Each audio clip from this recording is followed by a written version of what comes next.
কিয়ামত ততক্ষণ সংগঠিত হবে না যতক্ষণ সূর্য পশ্চিম দিক থেকে উদয় না হয়।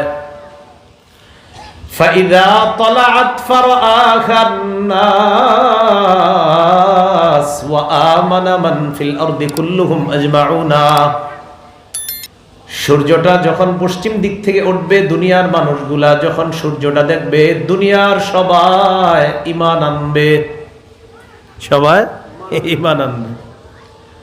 হিনা যালিকা লা ইয়ানফাউ নাফসান ঈমানুহা লাম তাকুন আমানাত মিন ক্বাবলু আও কাসাবাত ফি ঈমানিহা খায়রা। কোরআনের একটা আয়াত আল্লাহর নবী উল্লেখ করে বলেন, তখন কারো ঈমান তখন তার কোনো কাজে আসবে না। ইতিপূর্বে যারা ঈমান আনে নাই, সূর্য পশ্চিম দিক থেকে দেখার পর যদি ঈমান আনে, আল্লাহ বলেন তাদের ঈমান কোনো কাজে আসবে না। সূর্য পশ্চিম দিক থেকে উঠবে, সব বলবে ঈমানদার। আল্লাহ কয় না না, এখন ঈমান আর কাজে আসবে না, এখন আর ঈমান কোনো কাজে আসবে না।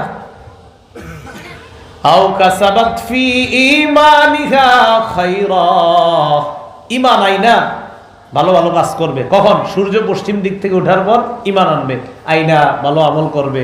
আল্লাহ বলেন না, তোমার ঈমানও গ্রহণযোগ্য না, তোমার ভালো কাজও আর গ্রহণযোগ্য না। আগে ঈমান আনো নাই কেন? শেষ, সুযোগ শেষ। এরপরে নবী বলেন কত দ্রুত কিয়ামত হবে জানো? ওয়ালা তাকুমান্নাস সাআ ওয়া ক্বাদ ইনসারাফার রাজুলু বিলাবানি লিকাহাতিহি ফালা ইয়াতআমু।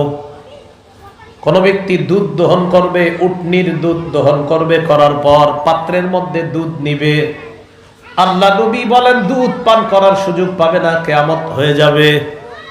দুধ নিবে খাওয়ার জন্য, পান করার সুযোগ পাবে না, কিয়ামত হয়ে যাবে। ওয়ালা তাকুমান্নাস সাআ ওয়া ক্বাদ নাশারার রাজুলানি সাওবাহুমা বাইনাহুমা ফালা ইয়াতাবায়ানিহি ওয়ালা ইয়াতবিয়ানিহি।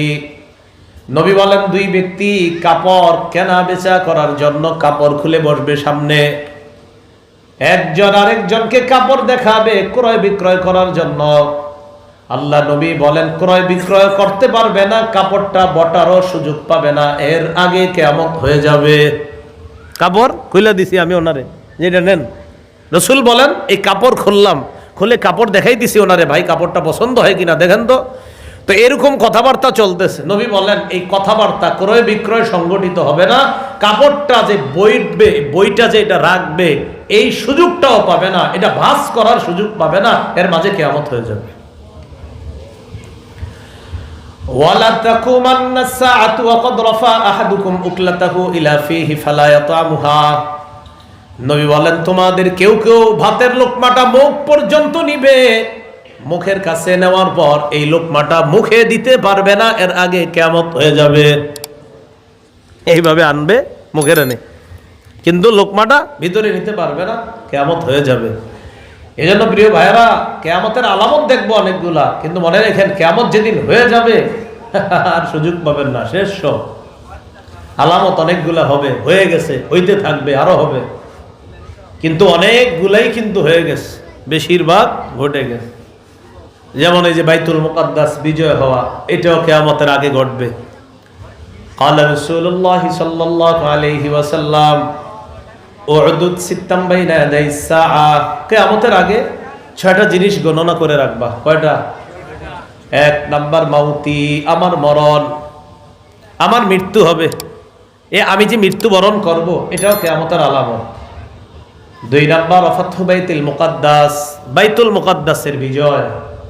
ওমর ফারুক রাদিয়াল্লাহু তাআলা আনহুর জামানায় হয়েছে, সালাউদ্দিন আইয়ুবী রহমতুল্লাহি আলাইহির জামানায় হয়েছে। ইনশাআল্লাহ আবার বাইতুল মুকাদ্দাস বিজয় হবে ইনশাআল্লাহ।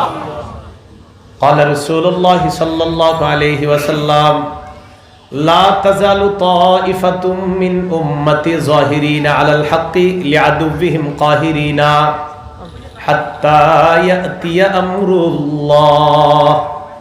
রাসূলুল্লাহ সাল্লাল্লাহু আলাইহি সাল্লাম বলেন আমার উম্মতের একটা দল সদা সর্বদা হকের উপর থাকবে, শত্রুদের বিরুদ্ধে তারা কঠোর থাকবে, কিয়ামত আসার আগ পর্যন্ত তারা এরকম সত্যের উপর অটল থাকবে, শত্রুদের বিরুদ্ধে কঠোর থাকবে।